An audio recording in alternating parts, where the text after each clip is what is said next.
하나님께서 우리에게 주시는 말씀 함께 읽겠습니다. 마태복음 5장 4절의 말씀입니다. 마태복음 5장 4절입니다. 한 절이니까요. 함께 한 목소리로 봉독하겠습니다. 함께 읽습니다. 시작. 복되도다 슬퍼하는 사람들이여 그들에게 위로가 있을 것이다. 한 번 더 읽을까요? 복되도다 슬퍼하는 사람들이여 그들에게 위로가 있을 것이다. 팔복의 두 번째 시간입니다. 슬퍼하는 사람의 복이라는 의미인데요, 그걸 묵상하려 합니다. 슬퍼하는 감정이 복이다라는 이야기는 우리에게 이렇게 선뜻 다가오진 않습니다. 왜냐하면 우리는 기쁘고 싶고 즐겁고 싶기 때문이죠. 슬퍼하는 사람이 복되다, 뭔가 모순되는 것처럼 들립니다. 맞습니다. 팔복의 이야기는 모두 우리가 소망하거나 기대하는 것과 다르게 느껴질 때가 많습니다.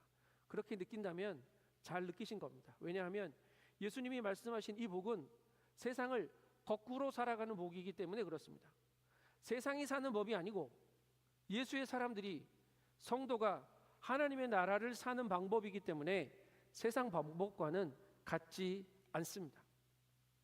슬픔이라는 단어는 사전에 찾아보면 마음, 느낌, 고통 이런 단어들이 연결되어 있습니다. 마음에 고통을 느끼는 거죠. 안타까움을 느끼는 것, 이런 것들을 슬픔이라고 합니다.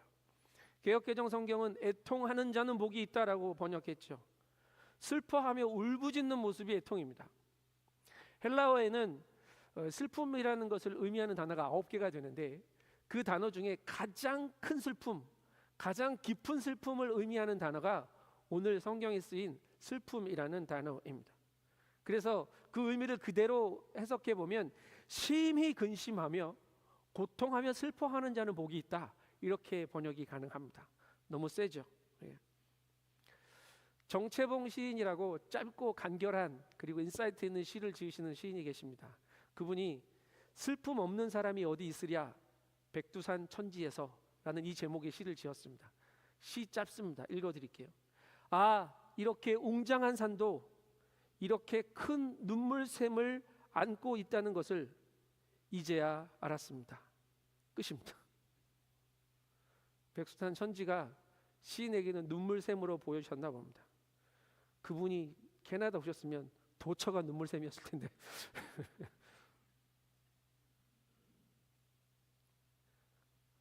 나도 슬프고 여러분도 슬픕니다. 나도 슬프고 타인도 슬프고요. 이 큰 산도 눈물샘을 안고 살듯이 피조물도 아파합니다. 나의 아픔도 타인의 아픔도 피조물의 슬픔도 모른 채 살아가는 게 우리의 모습이기도 합니다. 모든 사람이 슬픔과 눈물을 안고 살아가죠. 이거 없는 척, 이거 아닌 척 살아가면 마음의 병이 생기기도 합니다. 슬픔은 우리 모두가 느끼는 감정이죠. 인생의 감정은 양면성을 지닙니다. 시소처럼 마음이 연결돼 있어서요, 이쪽이 올라가면 이쪽은 내려가고요, 이쪽이 올라가면 이쪽은 내려갑니다. 웃음, 그러면 울음은 쑥 사라지죠. 울음이 올라오면 웃음은 쑥 사라집니다. 그런데 웃음과 울음은 멀지 않습니다. 연결되어 있어요. 한글로 웃음과 울음은요, 시옷과 리을 받침 하나 차이입니다. 한 사람에게서 나오는 감정이 어떤 때는 웃음이고 어떤 때는 울음이더라고요. 언어학자들은 그렇게 생각합니다. 사람 안에 있는 감정이 밖으로 쏟아져 나올 때 공기가 팍 터져 나오는 표현이 웃음이고요, 울음은 감정을 목으로 삼켜서 목이 떨리는 게 울음이랍니다. 철학적으로도 극과 극은 통한다라고 이해하기도 합니다. 모두 한 사람에게서 나오는 감정이라고요. 이처럼 인생에는 슬픔과 기쁨이 공존합니다. 인생을 살다 보면 산도 있고 골짜기도 있고 계곡도 있고 평지도 있고 그렇거든요. 오늘 설교의 제목이 슬퍼하는 자의 기쁨입니다. 그런데 오해하지 않으시길 바랍니다. 슬픔과 기쁨이 연결되어 있으니 한 사람에게서 나오니 슬퍼하는 자가 기뻐할 수도 있겠구나라는 의미가 아닙니다. 오늘 말씀이 이런 까닭은 예수님이 우리의 슬픔을 복되다라고 말씀하셨기 때문입니다. 슬퍼하는 자에게 기쁨이 있습니다. 애통하는 자에게 행복이 있다고요. 공동번역 성경은 이렇게 번역합니다. 슬퍼하는 사람은 행복하다. 행복하십니까? 오늘 우리는 우리가 원치 않는 슬픔의 감정을 행복하다고 말씀하시는 주님의 뜻과 마음을 찾아가려 합니다. 먼저는 우리 안에 슬픔의 이야기들을 생각해 보고요, 그 슬픔의 내용과 방향을 다시 잡아 보겠습니다. 그리고 왜 우리의 슬픔이 하나님을 향할 때 주님은 그 슬픔을 복되다라고 말씀하시는지, 그 슬픔의 복이 뭔지 묵상하려 합니다. 그래서 우리의 눈에 슬픔이 복이 되게 하고 주님의 애통을 우리가 닮아가는 이 길들을 찾아서 감정 안에서 소용돌이 치는 감정이 슬픔이 아니라 이 슬픔을 넘어 참 기쁨의 위로자로 살아가는 행복을 발견하는 시간 되기를 소망합니다. 지난주에는 첫 번째 복이었던 마음이 가난한 사람은 복이 있다라는 말씀을 나누었어요. 하나님 앞에서 내 마음이 비워지고 하나님을 향한 갈망으로 내 삶이 채워지는 것을 이야기했죠.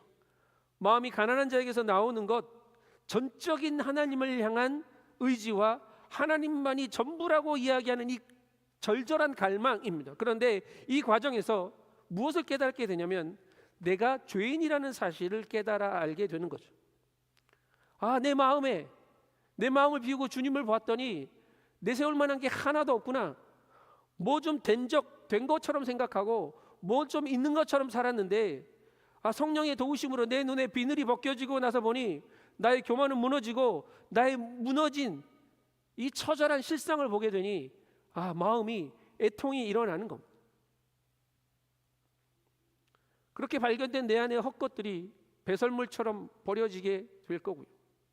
나는 죄로 인해 죽을 수밖에 없는 슬픈 운명에 놓였던 사람이었는데 주께서 나를 건지셨다는 사랑을 마주하게 되는 겁니다.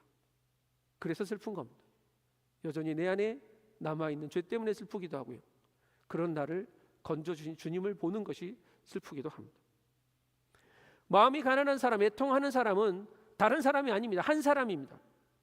예수님을 만난 사람, 성령이 주인 되신 사람, 예수님을 따르는 사람이 마음이 가난한 사람이고 애통하고 슬퍼하는 사람입니다.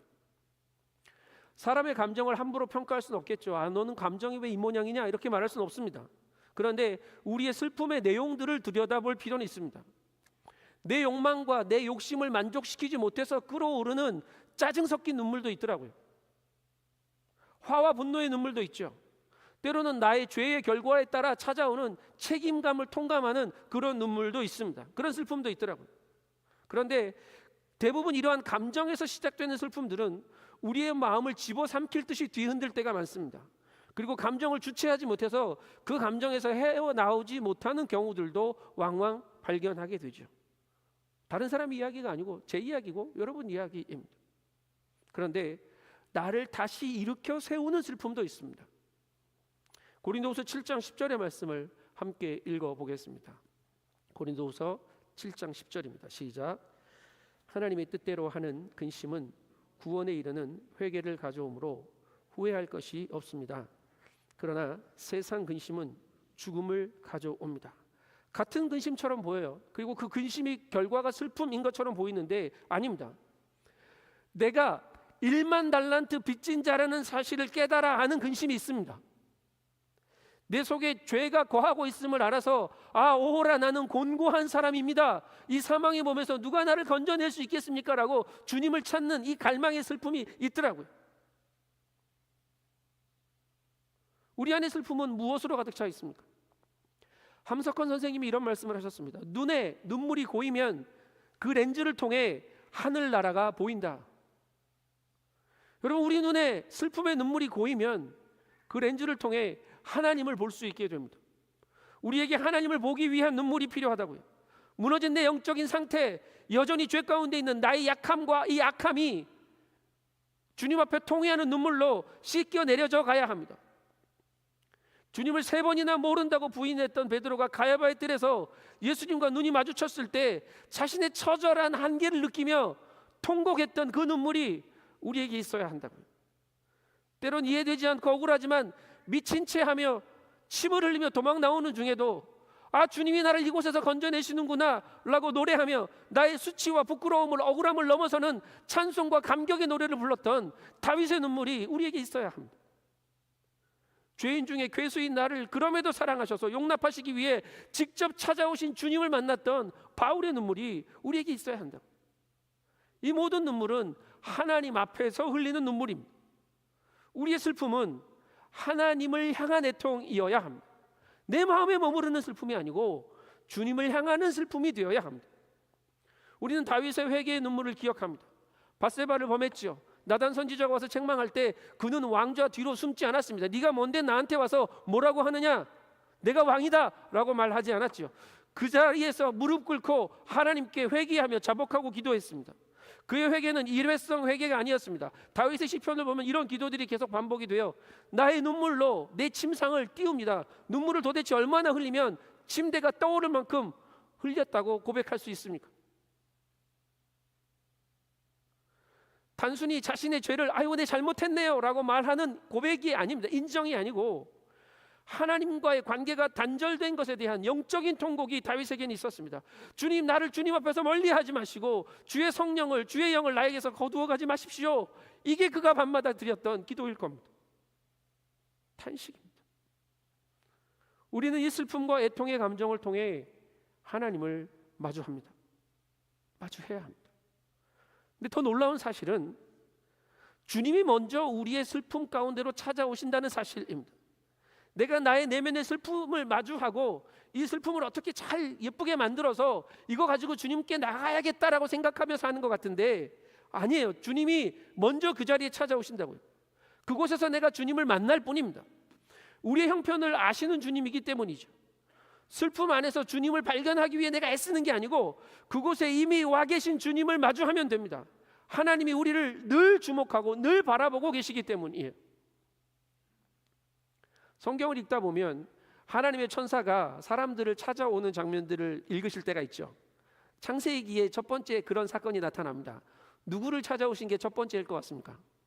하나님이 지금 찾아오신 거 말고 하나님의 천사라는 이름을 가지고 사람을 만나는 첫 번째 사람은 아브라함의 아내 사라의 몸종 하갈입니다.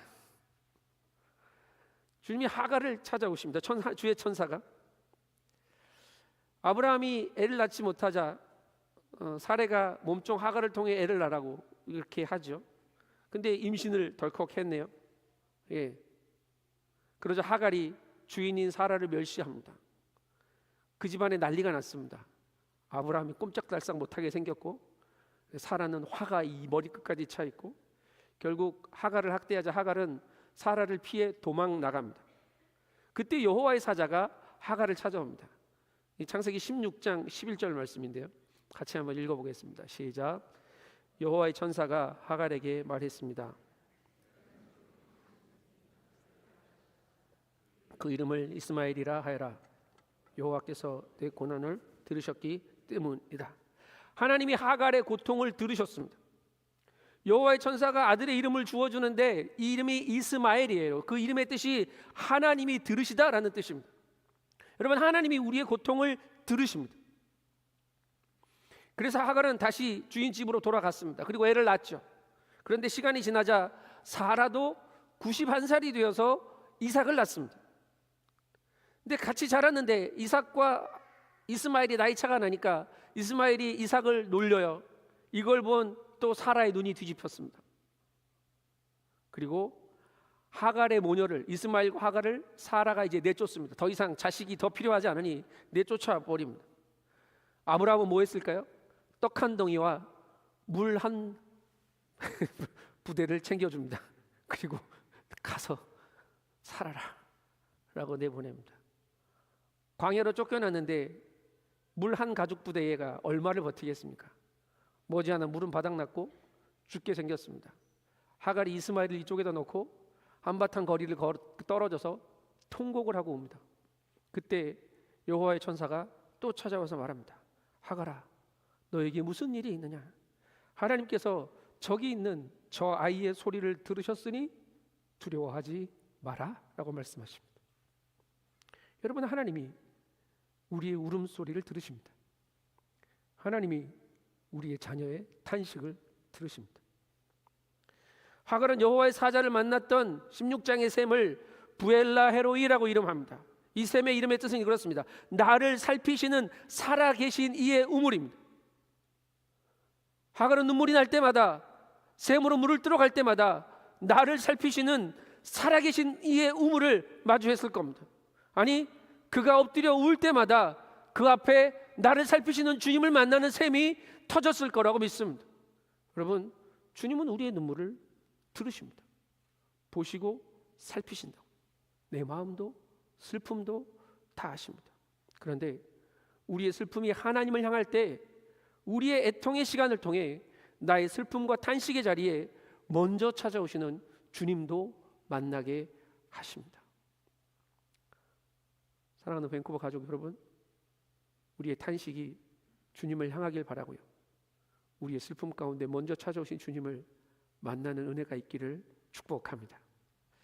4절의 말씀, 오늘 본문을 다시 한번 읽겠습니다. 시작. 복되도다 슬퍼하는 사람들이여 그들에게 위로가 있을 것이다. 예수님은 슬퍼하는 사람들이 마주하게 되는 복을 위로라고 말씀하세요. 하나님은 위로의 하나님이십니다. 자기 백성을 위로하시는 분이시라고요. 위로를 설교할 때 이사야를 예를 들었던 기억이 나는데, 이사야는 66장까지 있고요, 40장부터 이제 새로운 전환점이 시작되는데 거기서부터 신약과 매칭이 된다고 말씀드렸죠. 40장의 시작이 뭡니까? 위로하라, 위로하라, 내 백성을 위로하라입니다. Comfort, comfort my people입니다. 위로하라는 하나님의 명령입니다. 하나님의 마음이라고. 하나님을 향한 슬픔과 애통은 반드시 하나님이 들으시고요, 하나님의 위로를 만나게 하십니다. 40장이 그렇게 시작했는데 61장에 가면 진짜 하나님이 어떻게 위로하실지에 대한 이야기를 예수 그리스도의 이야기로 들려주시기 시작합니다. 61장 1절부터 3절까지 읽을 텐데 제가 한 절, 여러분이 한 절, 그리고 3절은 같이 읽겠습니다. 주 여호와의 영이 내 위에 있으니 이것은 여호와께서 내게 기름을 부어 가난한 사람들에게 좋은 소식을 전하게 하려는 것이다. 그분이 나를 보내셔서 마음이 상한 사람들을 감싸주고 포로에게 자유를 선포하고 갇힌 사람은 풀어주고 여호와의 은혜의 해와 우리 하나님의 보복의 날을 선포하며 슬퍼하는 모든 사람을 위로하게 하셨다. 같이 읽습니다. 시온에서 슬퍼하는 사람에게 제 대신 화관을 씌워주고 슬픔 대신 기쁨의 기름을 발라주며 통곡 대신 찬양을 옷 입게 하셨다. 여기까지 읽겠습니다. 여러분, 예수님이 오셔서 우리에게 하시는 일입니다. 그분이 마음이 상한 사람을, 슬퍼하는 사람을 위로하십니다. 어떻게 해요? 죄를 뒤집었으며 죄를 회개하는 가운데 있는 사람들에 대해서 기쁨과 환대를 상징하는 꽃으로 관을 만들어서 씌워주십니다. 탄식하는 마음에 기쁨의 성령의 기름을 부으셔서 찢어지고 갈라진 마음을 치료해 주십니다. 그 입에서 통곡이 아니라 성령과 동행하는 기쁨의 노래가 흘러나오게 하신다고요. 예수님이 주시는 위로입니다. 성령이 우리와 함께 하시며 변화시키시는 위로의 역사라고요. 슬픔은 하나님의 위로를 통해 기쁨의 눈물로 바뀌어지고요, 감사의 찬송으로 변화되어집니다. 진짜 위로, 참 위로입니다. 위로부터 임하는 은혜이고 구원입니다. 임시 방편이 아니에요. 아유 괜찮아라고 누가 와서 등 다독여주는 사건이 아니고, 내가 아픈데 잠깐 괜찮아졌다가 다시 의사를 찾아가야 되는 이야기가 아닙니다. 대증 처방이 아니고요, 근원적인 해결을 이야기하는 겁니다. 1월 달에 수요 예배 드릴 때 이사야 61편의 본문을 설교하면서 죄라는 단어를 설명드린 적이 있습니다. 히브리어로 죄는 에페르입니다. 그런데 씌워주시는 화관은 페에르입니다. 앞글자만 틀려요. 글자 하나만 바뀌었을 뿐인데 하나는 죄고 하나는 화관입니다. 내가 주인이 되면 슬픔 가운데로 나아가는데 성령이 주인이 되셔서 내 슬픔을 담당해 주시면 그 성령께서 내 삶을 화관으로 바꾸어 주신단 말입니다. 슬픔과 죄와 근심의 이야기들이 아니라 성령의 역사로 하나님께서 나의 슬픔을 재료 삼으셔서 내 삶에 새로운 창조를 이루어 가시고 그분이 만드신 화관을 씌워주시고 성령의 기름으로 나를 치료하여 주실 뿐만 아니라 내 입술의 고통의 노래를 찬송의 노래로, 감격의 노래로 바꾸어 주십니다. 이게 하나님의 위로입니다. 그래서 오늘 애통과 눈물은 의미 없이 반복되는 눈물이 아니라 하나님을 더 정확하게 보며 우리의 삶의 전부이신 하나님과 더욱 친밀해지는 과정일 뿐입니다. 누구 앞에서 우십니까? 나이 어렸을 때야 뭐 아무 데서나 울지요. 나이 들어서 누구 앞에서 우십니까? 내 눈물을 봐줄 수 있는 사람 앞에서 우는 겁니다. 내 마음을 알아주는 사람 앞에서 운다고요. 예수님과 친해야 그분 앞에서 울 수 있습니다. 예수님과 마주보고 울면 그분과 더 가까워질 겁니다. 그래서 우리는 그분 앞에서 정직하고 그리고 처절한 통회로 내 속을 끄집어내 놓아야 주의 친절한 팔에 안겨서 울 수 있고 위로받을 수 있게 됩니다. 근데 이 슬픔은 울고 끝나는 이야기가 아닙니다. 죄를 인정하고 잘못을 고백하는, 깨달아 후회하는 이 애통은요, 인정하는 것에서 멈추지 않고 슬픔과 애통이 회개가 되어지고 그 회개가 주님과의 만남으로 연결되어지는 사건이 되어야 합니다. 예전에 자주 불렀던 우리 찬송가 544장 울어도 못하네, 이 찬송 아시죠? 울어도 못합니다. 울어도 안 됩니다. 눈물을 많이 흘려도 겁을 없게 못합니다. 죄를 씻지 못합니다. 눈물이 죄를 씻는 게 아닙니다. 그런데 무엇이 죄를 씻습니까? 십자가에 달리사 예수 고난 당했습니다. 그래서 나를 구원하신 이는 예수밖에 없다, 예수밖에 없다라고 고백하는 이 고백이 우리의 죄를 씻습니다. 존 메가드 목사님이 이렇게 말했어요. 애통하는 자들이 행복한 것은 이들만이 용서를 받기 때문이래요. 다 용서받는 게 아니고 애통하는 자가 용서를 받기 때문이에요. 그렇지 않은 나머지 세상 사람들은 끝없이 죄에 사로잡혀 살아갈 뿐이다라고 이야기해요. 그러면서 이렇게 말합니다. 정확하게 말하면 이렇다. 행복은 애통에서 오는 것이 아니라 행복은 애통하는 것에 대한 하나님의 응답에서 온다라고 말합니다. 할렐루야. 여러분, 하나님은 우리의 애통을 기도로 들으십니다. 그리고 우리의 애통에 응답하십니다. 그때 주님의 위로와 행복이 임하는 거죠. 우리의 슬픔이 하나님의 용서를 만나고 나를 사랑하시는 그분의 눈물과 사랑도 마음도 깨달아 알아 살아가게 하십니다. 이 땅을 살면서 어떻게 슬픔이 없겠습니까? 애통이 없겠습니까? 마음에서 오는 것도 있고 환경에서 오는 것도 있고 주님이 기뻐하실 만한 정말 주 안에서 하는 후회도 있을지 모르지만 때로는 주의 위로와 감격으로도 울겠지만 주께서는 우리의 이 모든 눈물을 흘리며 씨를 뿌리러 나가는 사람의 걸음으로 바꾸게 하시고요, 기쁨으로 단을 거두는 위로로 우리에게 허락해 주실 줄 믿습니다. 마지막 때에는 나를 가장 잘 아시는 주님이 우리의 모든 눈에서 눈물을 닦아 주실 겁니다. 애통하고 슬퍼하는 자, 주님을 위해, 주님을 향해 우는 자들이 되기를 바랍니다. 주님이 친히 위로하시고 온전케 하시는 행복이 우리에게 있기 때문입니다. 이제 애통의 방향, 그리고 주님이 찾아오심, 우리를 위로하신 이야기들을, 복의 이야기들을 봤으니까요, 우리의 슬픔이 진짜 무엇을 위한 슬픔이 되어야 할지 예수님의 슬픔을 통해서 좀 찾아보려고 합니다. 팔복을 예수님의 성품이라고 말씀드렸습니다. 그래서 슬퍼하는 것도 예수님의 성품입니다. 예수님 성품 안에 이 애통이 있습니다. 예수님이 이 땅에 계실 때도 슬퍼하셨어요. 애통하셨고 눈물을 흘리셨다고. 예수님이 이 땅에서 슬퍼하신 모습들을 통해서 우리의 슬픔의 목적을 좀 찾아보겠습니다. 슬픔은 두 가지로 구분할 수 있습니다. 감정의 흐름에 따라 찾아오는 슬픔이 있어요. 이것은 좀 수동적이고 소극적인 슬픔이라고 할 수 있겠습니다. 그런데 우리의 마음에 많은 슬픔들이 이런 형태를 띠는데 예수님도 이런 슬픔을 경험하셨지만 그분의 슬픔은 자신의 감정과 의지를 거슬러 올라가는 슬픔이 있습니다. 다른 이의 아픔을 공감하는 슬픔이고요, 다른 사람을 가슴에 품는 적극적인 슬픔입니다. 그래서 예수님이 슬퍼하시는 건 적당히 감정을 공유하는 슬픔의 이야기보다 더 적극적인 표현인 애통이 어울릴 것 같아 보입니다. 예수님이 예루살렘을 향해 오십니다. 곧 이제 예수님이 입성하시는 종료주일이 올 텐데 6월절에 나귀를 타고 예루살렘에 입성하실 때 사람들이 종려나무 가지를 들고 호산나 호산나 지금 우리를 구원해 달라고 외치죠. 그런데 예수님은 그 성으로 들어가시면서 환호하는 군중들 때문에 기뻐하시는 게 아니라 그 성을 보고 울었다라고 성경은 기록합니다. 누가복음 19장에 기록되어 있습니다. 마태복음은 또 이렇게 기록합니다. 예루살렘아 예루살렘아 라고 부르며 탄식하시는 주님의 음성이 들립니다. 내가 너희를 품어 안으려 했는데 너희는 거절했다, 원치 않았다라고 말씀하시면서 너희가 이 땅이 버림받고 황폐해질 것을 한탄하시는 장면이 나와요.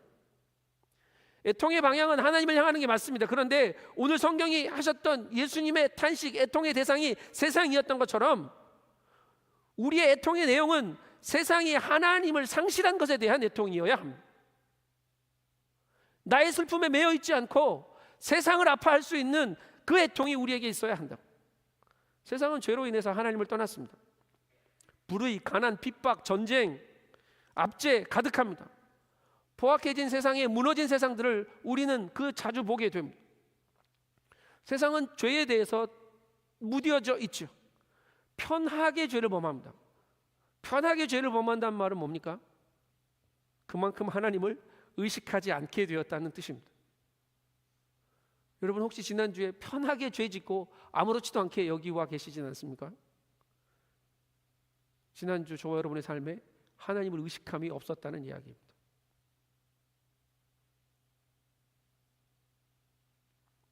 때로는 죄가 돈벌이 수단으로 합리화되기도 합니다. 성공을 위한 지름길로 포장되어지기도 합니다.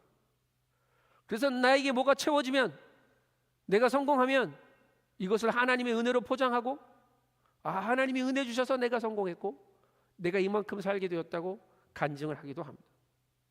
그런데 혹시 그 이면에, 그 뒷면에 하나님의 은혜라고 포장해 놓은 내 마음대로 살았던 죄들은 없습니까? 전에는 죄라고 여겼던 세상이 더 이상 죄가 아닌 것처럼 살아가는 시대가 되었죠.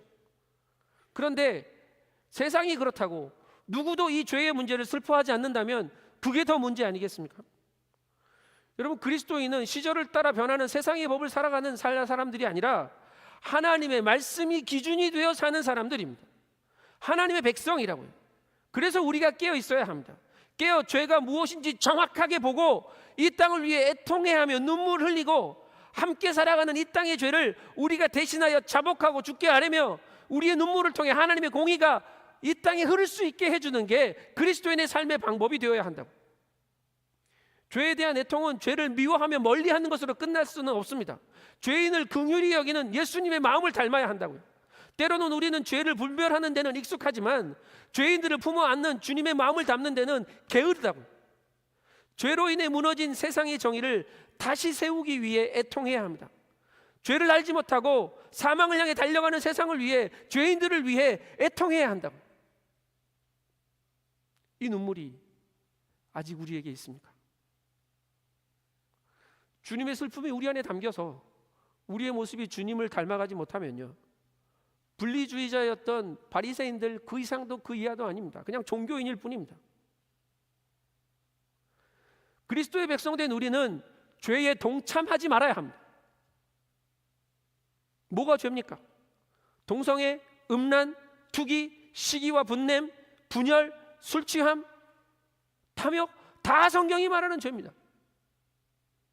우리는 네가 지은 죄와 내가 지은 죄를 구별하려 하지만 성경은 내 죄와 네 죄를 구별하지 않습니다. 분명하게 기억하고 내 안에 있는 모든 죄악들을 끊어내야 합니다. 그리고 세상이 끊어내지 못하는 죄를 위해 그들과 함께 아파하며 주님께 엎드릴 수 있는 그 기도가 우리에게 있어야 합니다.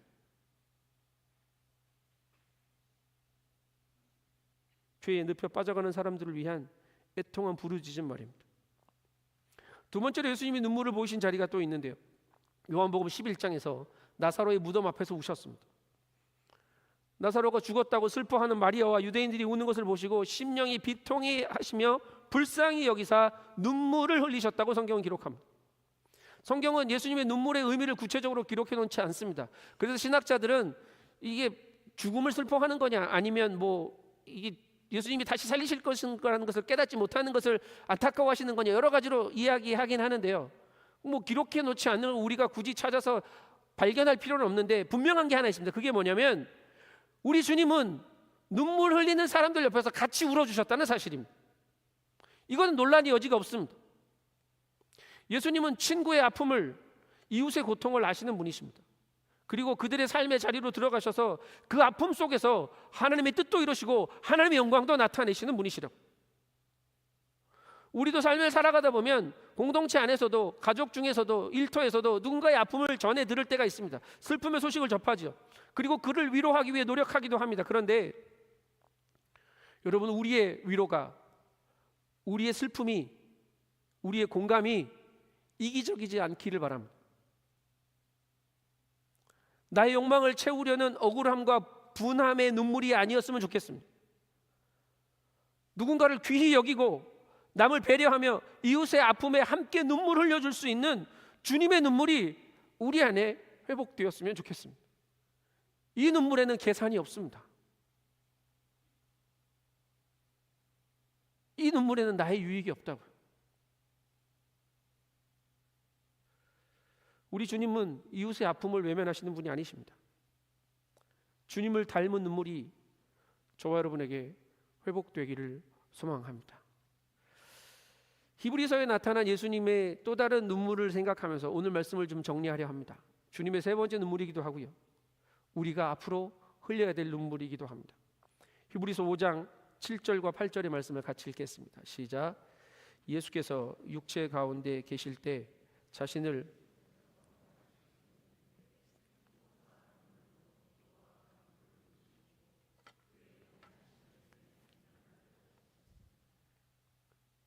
그분은 아들이신데도 고난을 당하심으로 순종을 배우셨습니다. 아멘. 예수님의 눈물은 기도가 되었고 간구가 되었습니다. 소극적인 슬픔을 넘어 적극적인 애통을 품고 십자가로 나아가는 슬픔의 걸음을 내어 디디셨다고요. 우리의 문제는 슬픔 앞에서 쉽게 절망하거나 포기한다는 겁니다. 잠시는 견딥니다. 이 슬픔을 어떻게 극복해야 하는지 말씀도 읽고 설교도 들어서 잘 알고 있습니다. 그런데 이 걸음을 계속 지속해내는 체력이 부족합니다. 길어지면, 끝나지 않으면 쉽게 회피합니다. 그리고 피할 길을 찾았다고 착각할 때도 있습니다. 여러분, 예수님이 슬퍼하셨어요. 근데 예수님의 슬픔은 자신을 구원할 수 있는 분을 향한 철저한, 처절한 신뢰였습니다. 그래서 슬픔과 애통 중에도 주님을 향해 기도하신 거죠. 하나님께 기도했습니다. 멈추지 않고 기도하신 거죠. 그래서 멈추지 않는 걸음을 내어 디디며 십자가를 향해 나아갈 수 있으셨던 겁니다. 고난의 길, 슬픔의 길을 걸어가시며 믿음이 순종이 되는 걸음을 멈추지 않았다고. 오늘 주님의 걸음에 우리에게 진짜 복이 뭔지 명확하게 보여주는 은혜가 있습니다. 행복은요, 기쁨은 슬픔 자체에서 발견되어지는 게 아니고 우리의 하나님을 향한 애통의 간구에 대한 하나님의 응답이라는 거예요. 이 응답은 나의 마음을 기쁘게 해줄 뿐만 아니라 주께서 맡기신 이 사명의 걸음을 멈추지 않고 뚜벅뚜벅 걸어가게 하시는 능력이 된다는 겁니다. 내 개인의 죄에 대한 애통은 회개가 되고 용납을 만나서 기쁨이 되죠. 세상을 위한, 이웃을 위한 애통은 하나님을 향한 간구가 되어지고요, 애통에 대한 하나님의 응답으로 사명의 걸음을, 때로는 십자가의 걸음을 기쁨으로, 감격으로 끝까지 걸어가게 하신다. 여러분, 우리의 사명의 걸음이 왜 멈추어 서 있습니까? 주님의 나라를 살아가는 걸음이 왜 뒷걸음질 치고 있습니까? 혹시 우리 눈에 눈물이 말라버렸기 때문 아닙니까? 눈물이 마르면 좋은 거 아니냐고요? 아니요, 좋지 않습니다. 주님을 잊어버렸다는 겁니다. 복음의 감격이 사그라들었다는 겁니다. 십자가의 은혜가 내 삶의 뒷전으로 밀려났다는 이야기입니다. 예수의 피 묻은 십자가가 내 앞에 있는데 어떻게 우리의 눈에 눈물이 마를 수 있습니까? 그분이 먼저 지고 가신 그 십자가의 걸음이 우리의 삶에 여전히 앞서 행하고 계신데 어떻게 우리가 뒷걸음을 칠 수 있습니까? 어떻게 세상을 통회하며 품어안지 않을 수 있겠습니까?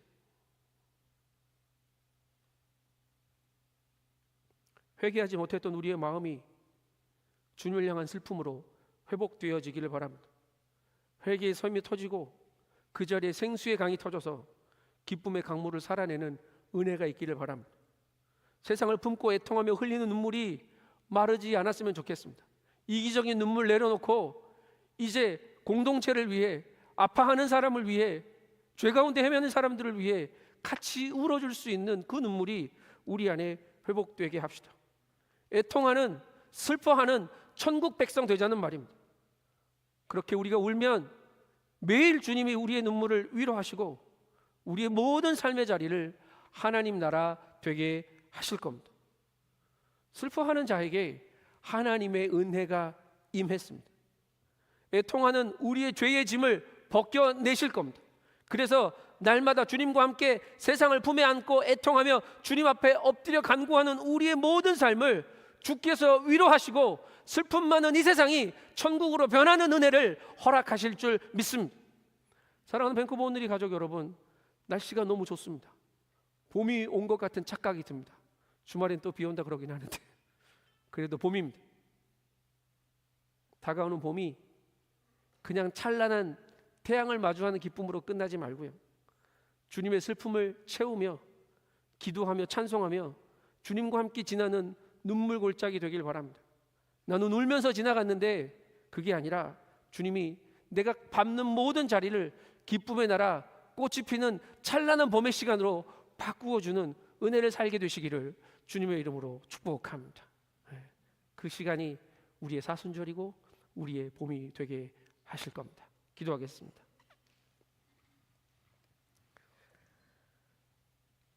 주님의 슬픔이, 주님의 눈물이 내 안에 부어지기를 소망합니다. 말라버린 구원의 감격이 회복되게 하시고 온 땅을 아파하며 품고 십자가로 향하시는 주님의 걸음에 우리가 동참할 수 있게 우리의 걸음을 새롭게 하여 주시옵소서. 영광 주님께 올려드리며 존귀하신 예수님의 이름으로 기도합니다. 아멘.